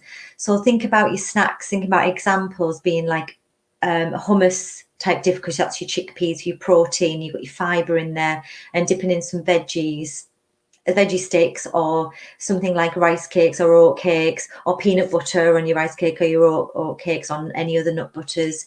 Fruit with almonds. So when you have a piece of fruit, try and have some nuts or seeds with it, just to add that. Actually, that's your natural PFF. So nuts and seeds are nature's natural PFF, which is fantastic. So they're your magic foods anyway. But yogurt, so your protein source with berries and some seeds. Like I said, wholemeal toast with peanut butter. So whenever you're given a snack, you're trying to think about wholemeal, and always think of wholemeal as a default. So if you're if you sort of only really have white rice and you want to introduce some brown rice, because you've got B vitamins in there, in whole grains, full of B vitamins, you might want to do half and half first, even if you add in like a quarter, till they sort of get to the point where you can gradually get to the wholemeal and the brown options, which, like I say, you're going to get more the B vitamins. B vitamins are water soluble. Stressed mums, like I've done nutritional therapy, stressed mums, just feeling so stressed, B vitamins get depleted quite quickly. Anxiety and all this comes in. So sometimes a B complex can help you get back up to that level, but introducing things in like mushrooms and, like I say, your whole grains really helps. And I could go on, but has anybody got any questions? And like I say, I've got my recipe book that goes with the book. That's free for you to download. I've sent that on for it to be posted for you to access. So I have a question. I'm going to pull all the comments. How people can find you, where people can find you. That was amazing, by the way. I was, wow. Oh, thank you. I was just so conscious of not enough time, and I just could talk forever. So. Okay, well, I'm on Instagram. I'm on Instagram, Passion 8 Nutrition, Passion 8 Nutrition. And I, as I say, I've blogged for years. I have a website, but I've actually taken it off because of my work with public health. I might bring that in at another point. So please keep following me on Instagram, and I will post if that all comes back up. And like I say, you can get the book. And honestly, if you want to message me and you want any information on which people know a little bit more about mental health, there's a fantastic organisation actually that I forgot to mention, who I get so excited about, because I'd actually left teaching when they founded their youth member-led thing, and it's called Bite Back 2030. So BITEBACK 2030. Yeah, and if you look at that is they're just amazing. They're youth. They're doing campaigning across the UK. They've got a fantastic video that that was their launch video. If you Google them, you'll see it's like young people choosing for something in a restaurant, and how they've sort of those ideas for what to choose has been planted in their mind, really, from all the social media and the advertising. So please look that up, especially if you're parents, show your kids. My book is on Amazon. You can buy it on Amazon. Amazon,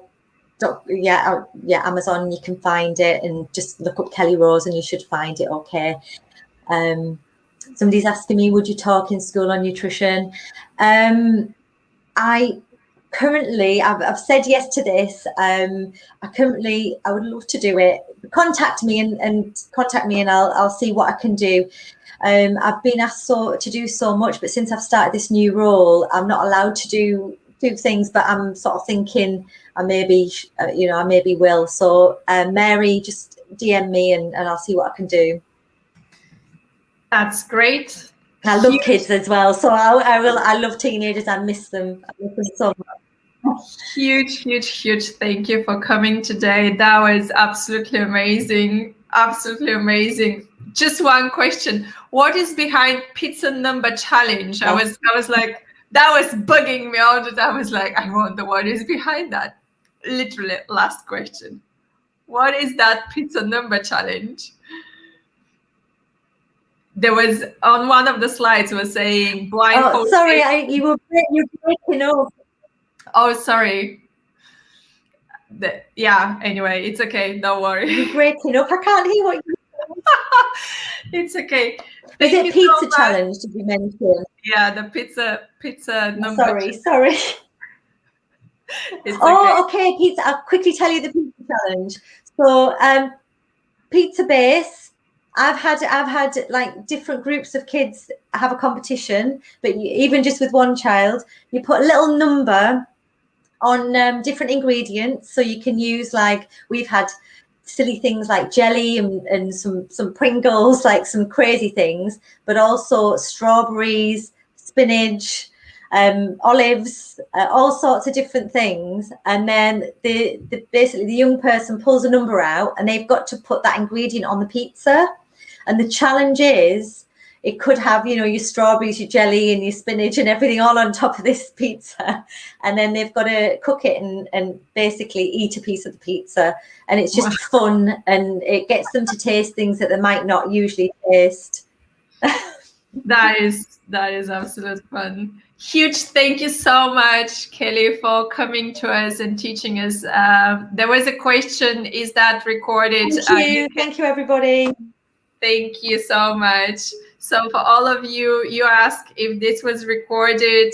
Bye, Kelly, for now. We're going to see you soon. Bye. You can watch you can watch again the live. And yeah, you can see all the slides again live. As right now, I have for all of you an amazing guest, Martin Sharp. Hi, Martin. How are you? Hi, Billy. I'm well, thank you. Can't wait. For all of you, if you have never ever heard about Martin Sharp, he has guts to actually share his personal story with us today, and that's why we invited you, Martin, to on stage live. As I can't wait. I have actually the absolute amazingness to know you in person. So thank you so much for coming. And stage is all yours. Would you like me, just before you start, would you like me to pull you a slide right now or later on? No, put it straight on. We're going to do this straight away. We've only got 10 minutes, so it's not a long time to be able to get us through a lot of stuff. When you guys at home, just to keep this in the background as we're talking about this kind of key subject, because as parents, I believe we are probably the first role models our children have, and probably one of the role models they'll keep looking back to time and time again. And as role models, I think it's our responsibility to make sure that we live a good lifestyle and we help them to live a good lifestyle again. Because as we've just heard from Kelly, and we heard a little bit from Jamie, a little bit from Ian as well, having exercise, having great nutrition, etc., is absolutely fundamental when it comes down to making sure we're making the best things for our bodies in life.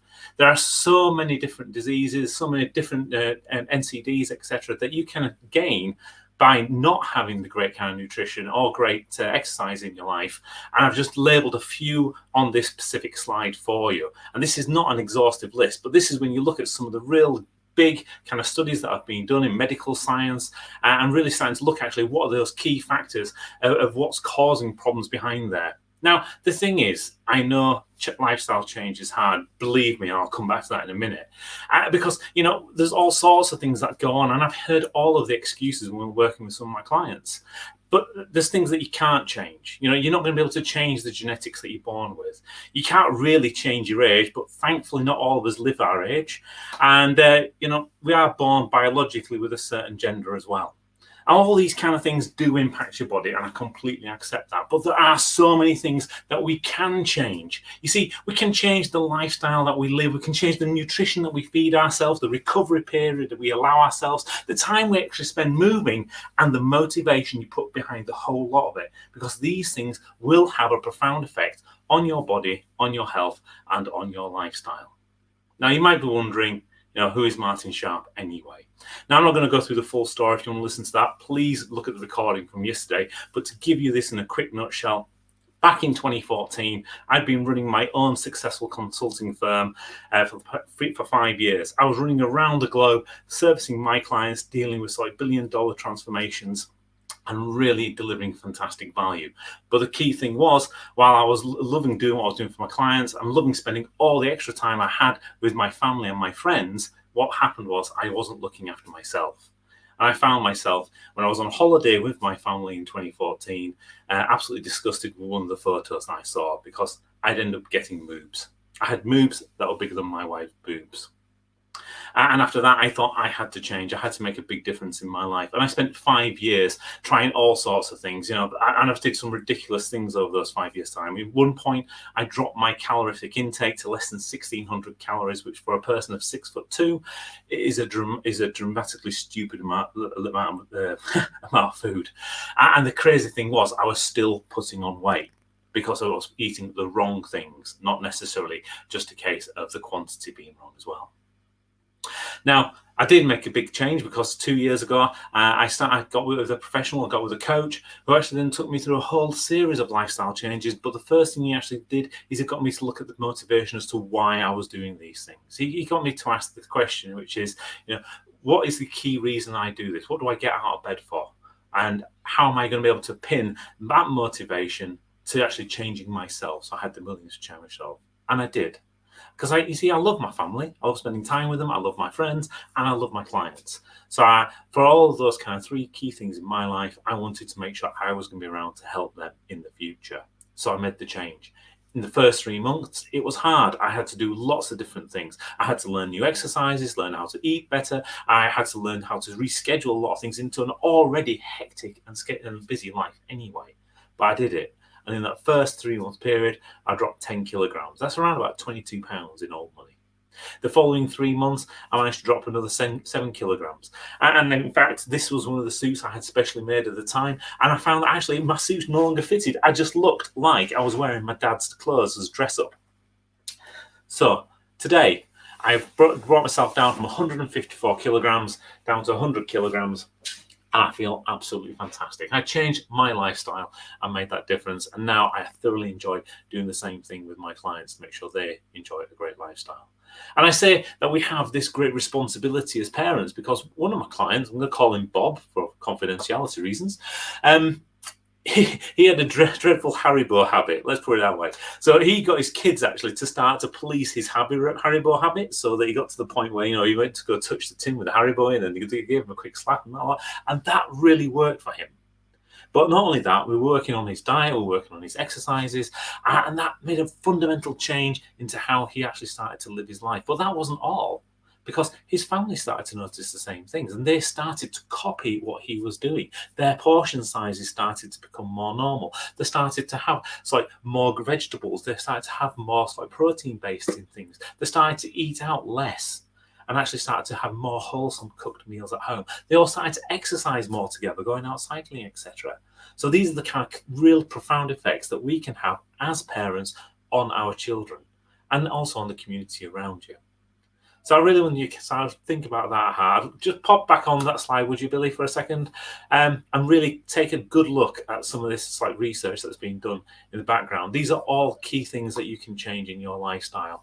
You can change the amount of activity you've got. You can change your diet. You can make sure you're not drinking too much. You can make sure you don't smoke too much if you smoke at all. You can make sure that you don't take as many drugs, whether that's prescription or non-prescription.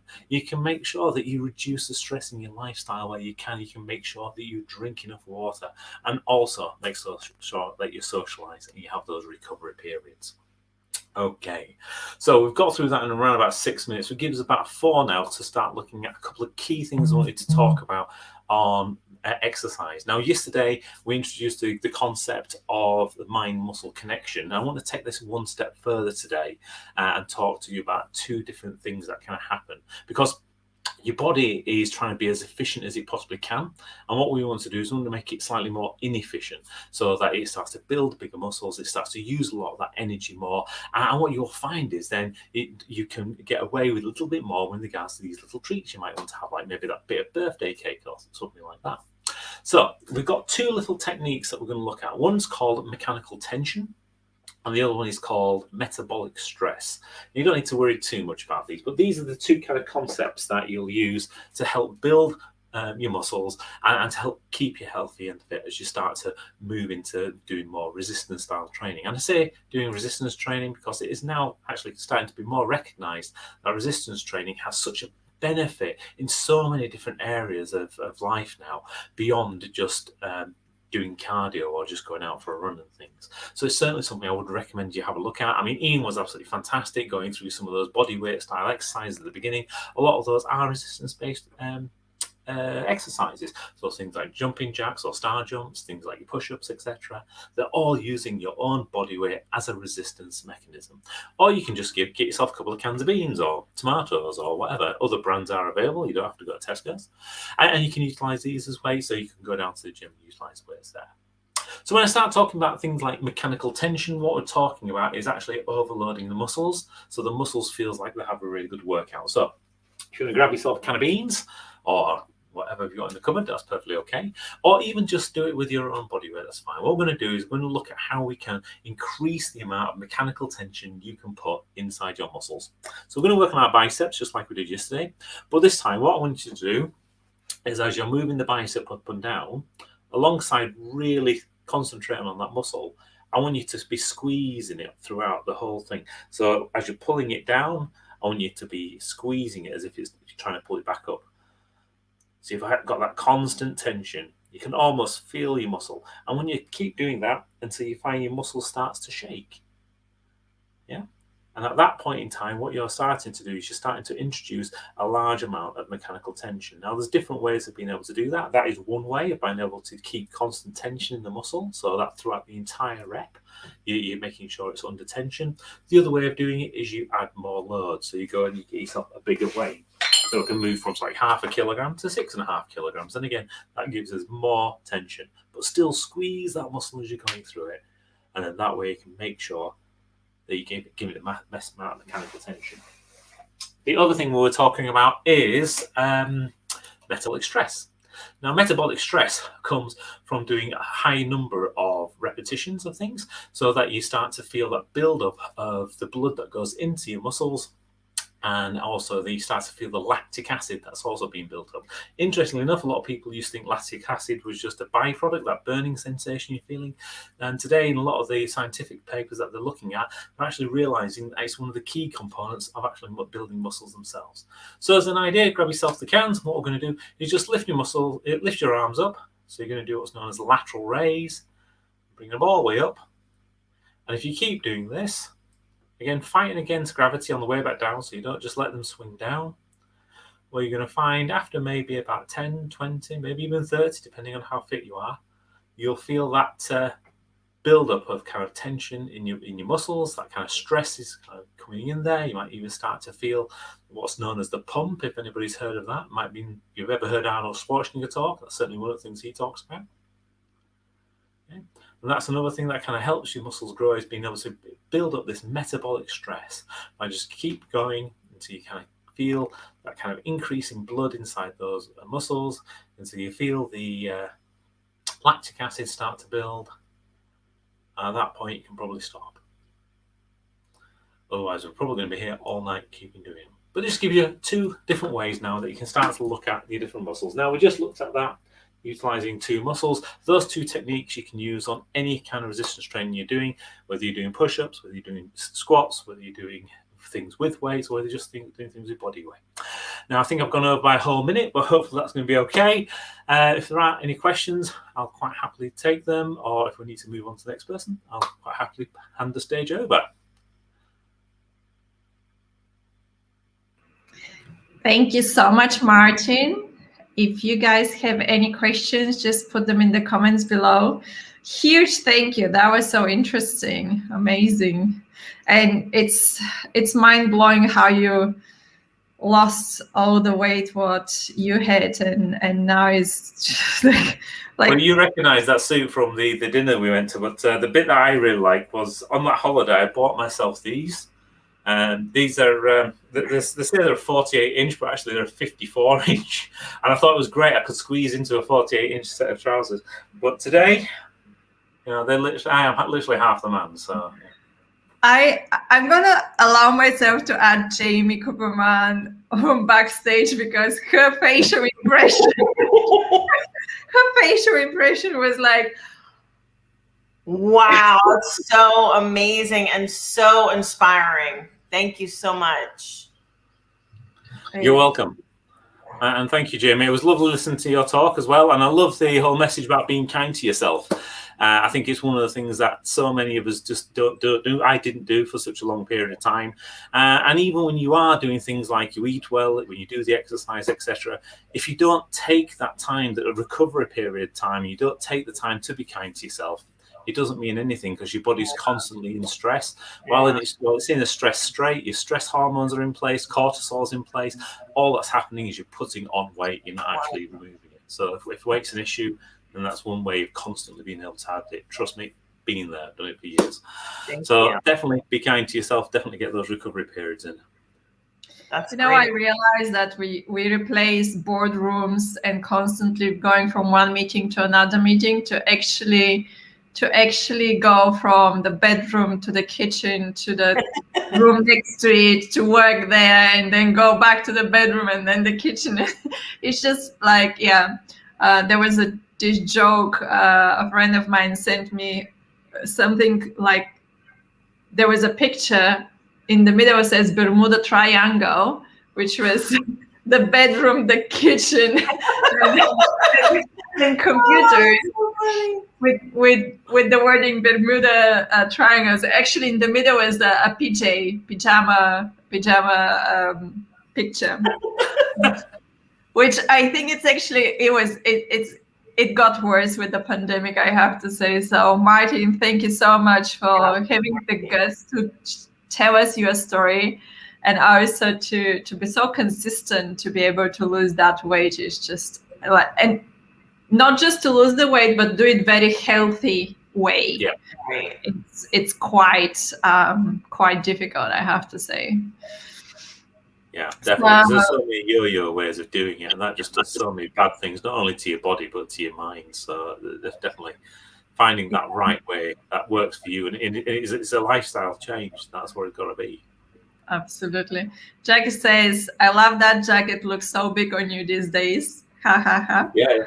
I had, it's, as I say, Billy will recognise it. I had it specially made, and you even says in here, it says specially made, tailored for Martin Sharp for a event that me and Billy were at, and it's huge. I can't believe that. Yeah, absolutely. Well, thank you so much again for being on our stage, and for everyone who is watching right now, as there are quite a lot of parents watching right now, how they can contact you. So you can contact me on Facebook, Instagram. You'll find me as Martin Sharp on there. So that's probably the easiest way of being able to do it. Or you can drop me an email, martinsharp@martinsharp.com. Made it as easy as I possibly can do, really. Here we go. Thank you again. And can you tell us about your Facebook group, Martin, is another question we've got. Oh, yeah, sure. So myself and two other coaches, Adam and Ben, we've been doing a thing throughout the whole lockdown period, which has been home exercise classes first thing in the morning, 7:30 UK time. It's completely free of charge. It's 30 minutes. Just really gets people started moving. Just goes through some resistance exercises using anything that you've got around at home. So, you know, it can be the cans of beans, it might be a broom handle, it might be the shopping bags, whatever you've got available. And really just kind of goes through the motions of being able to have a lower body exercise, upper body exercise, and an ab series of exercise. We go through things like technique, we answer all questions, etc. while we're there. We try to have a little bit of fun as well. So Friday's usually Fancy Dress Friday. You've just missed the Greek one, which was last week. The Viking one was quite good fun. So we try to keep it a little bit enjoyable, not just keep it serious. I love it. Totally loving it. If you think what you want to give to me for my birthday present, I would like to have a broom so I can join the Facebook group with a broom. I think it's going to sit. Wait, don't let that stop you. There's other ways of being able to do it even without one. Absolutely.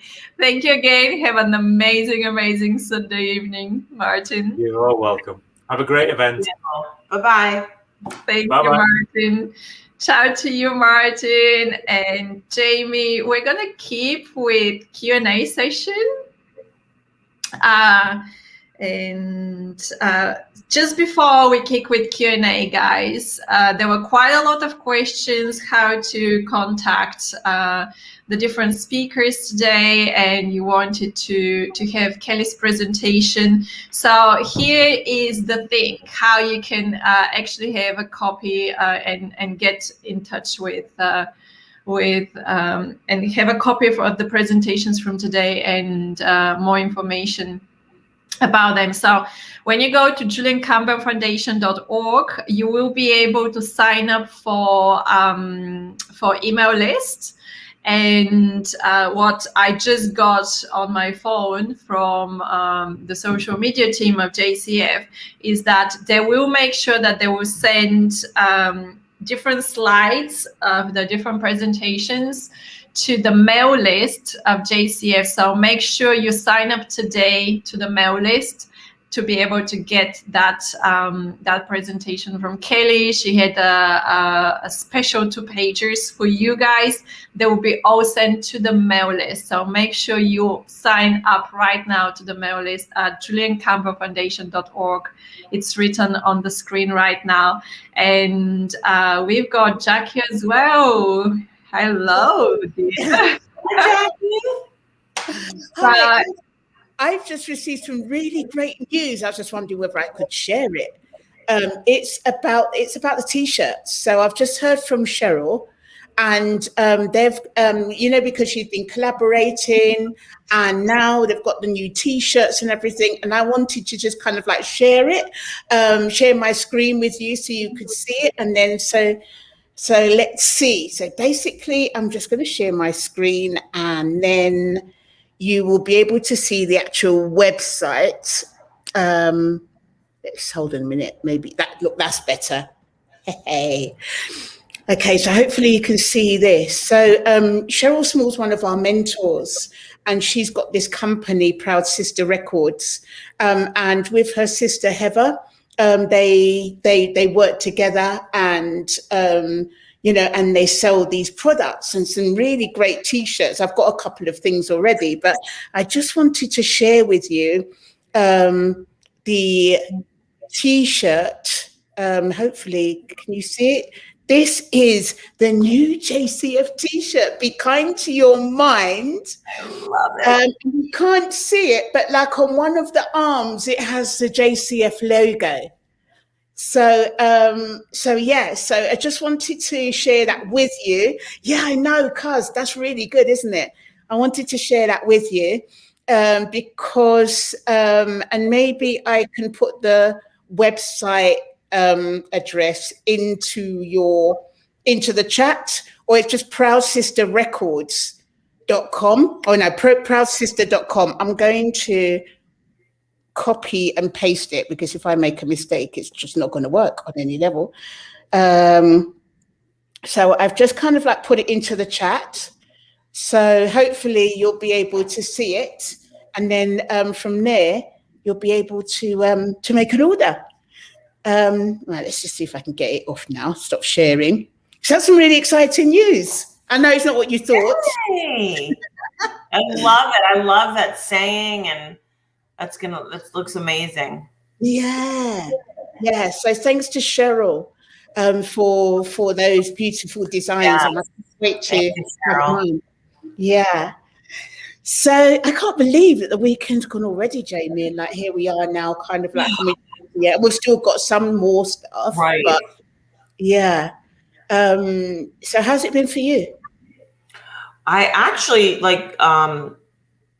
really got so much out of the nutritionist, and had a couple light bulb moments for myself, and I actually sent it over to my daughter. So like super valuable.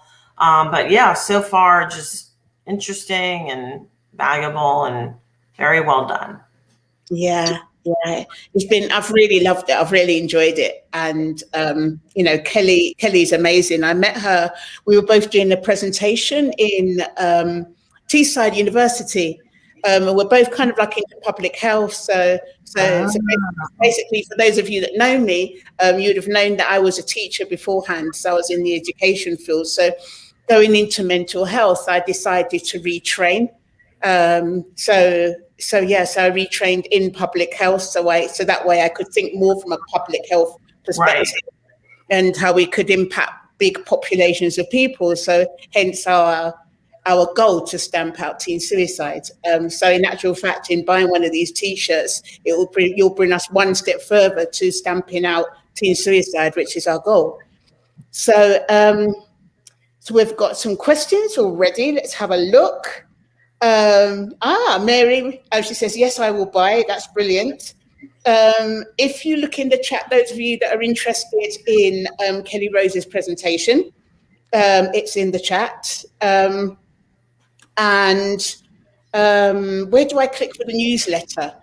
In actual fact, if you can just go on to juliancampbellfoundation.org, and we have a little contact box.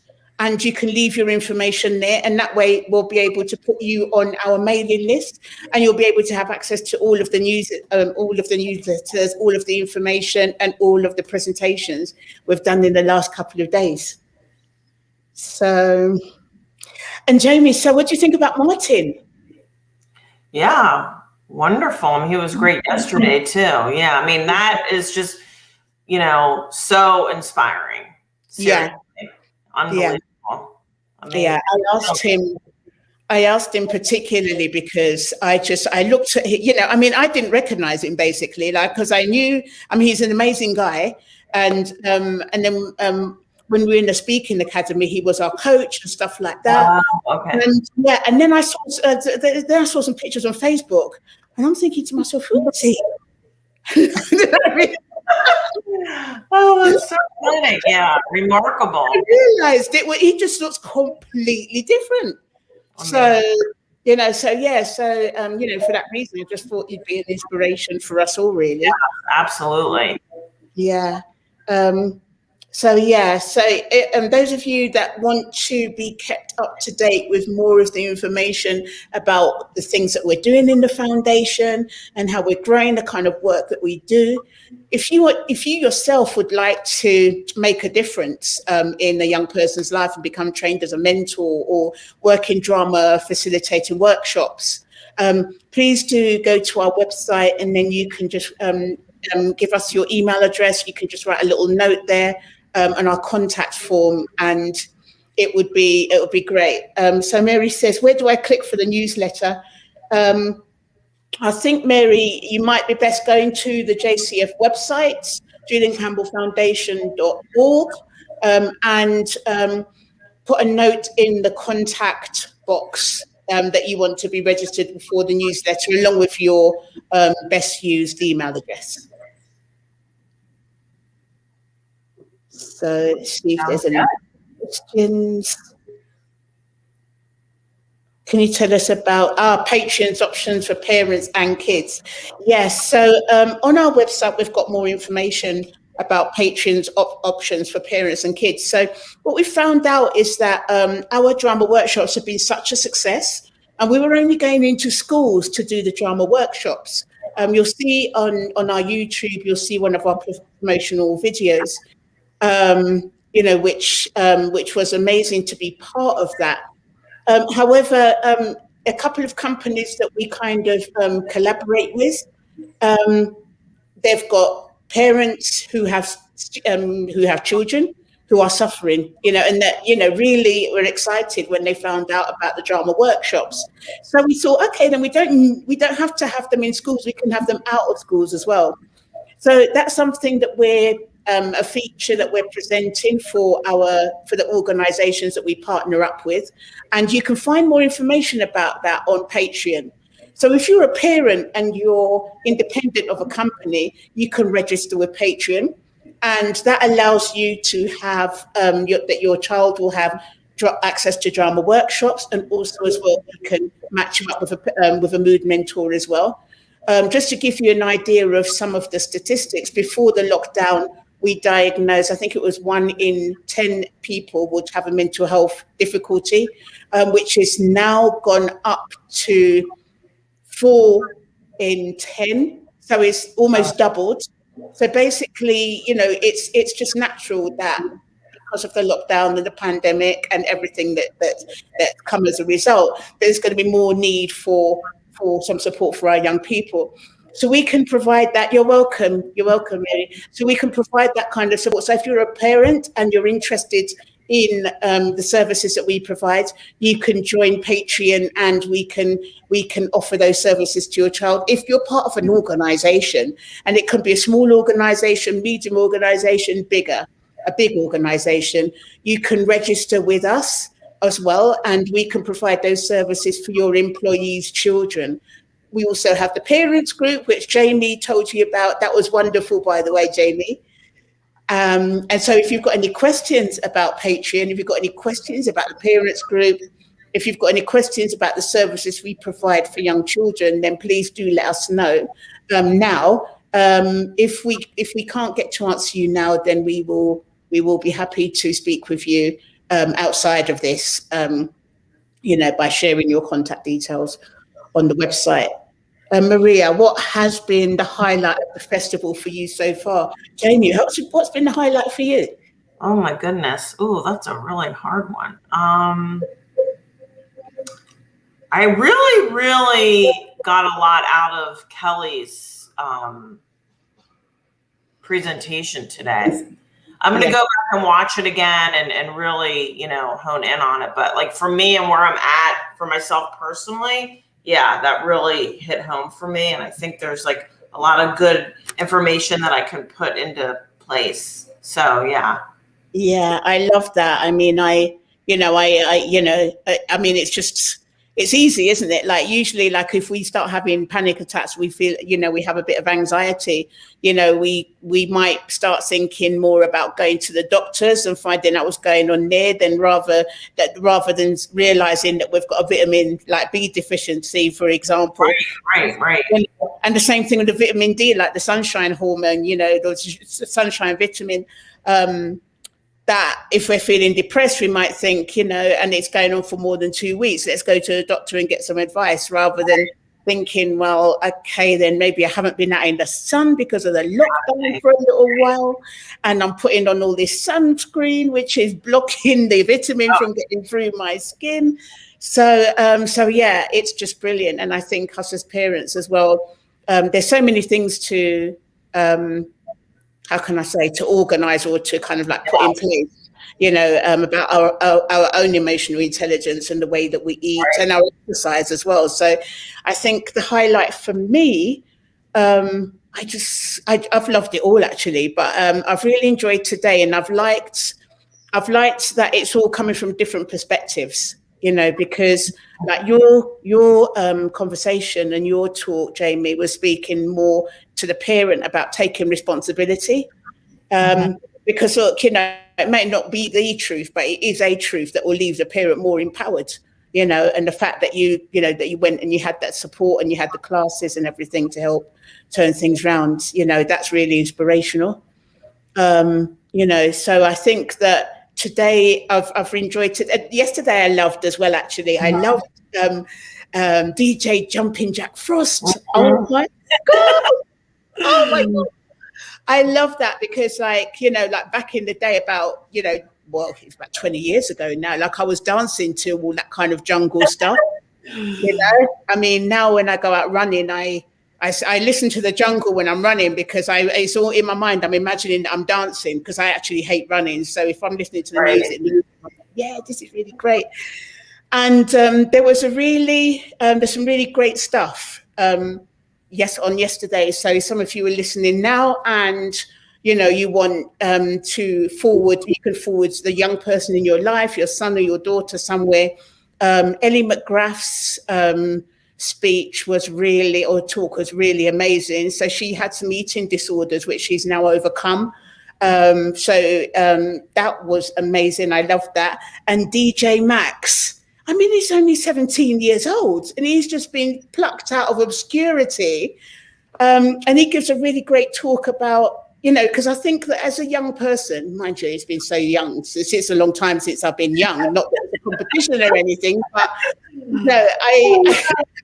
I can, a lot of young people are on Instagram and, and this is where talent is getting noticed. This is where, organizations are going. And he was seen by a really famous DJ, like a radio DJ, or, and then he kind of like just that's it, and how do you manage that if you're a young person?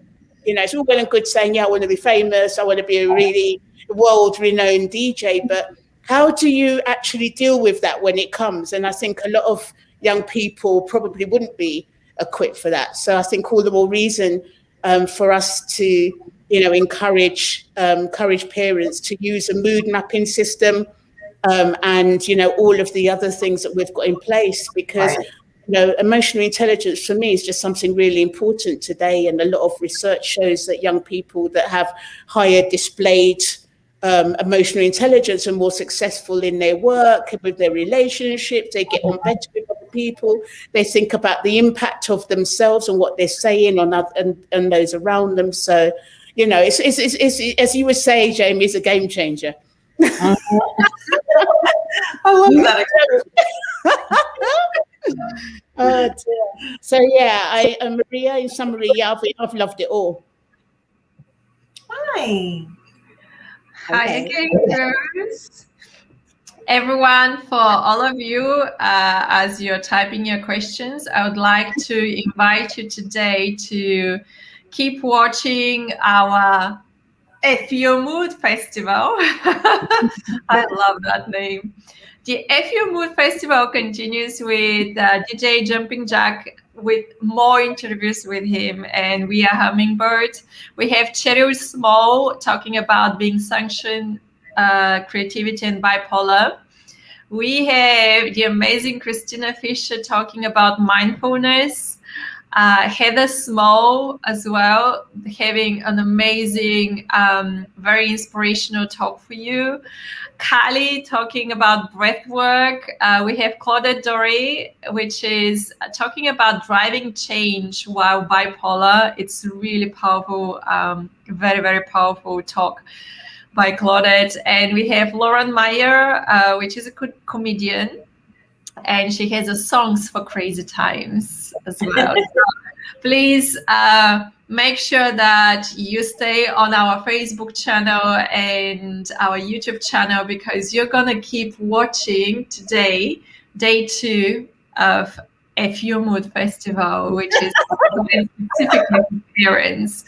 And If Your Mood, Fuel Your Mood came actually by the daughter of Jamie. So thank you so much. It was great when the team behind the scenes were discussing what would be the name of this festival. We wanted to call it Mental Health Festival, but they was like, no, it sounds very, too traditional, too much of standard. So Fuel Your Mood came from Jamie indeed, and I kind of add the F dot you took it up a couple notches for sure. It's certainly kind of spicy. Yeah, it's certainly eye-catching. Absolutely.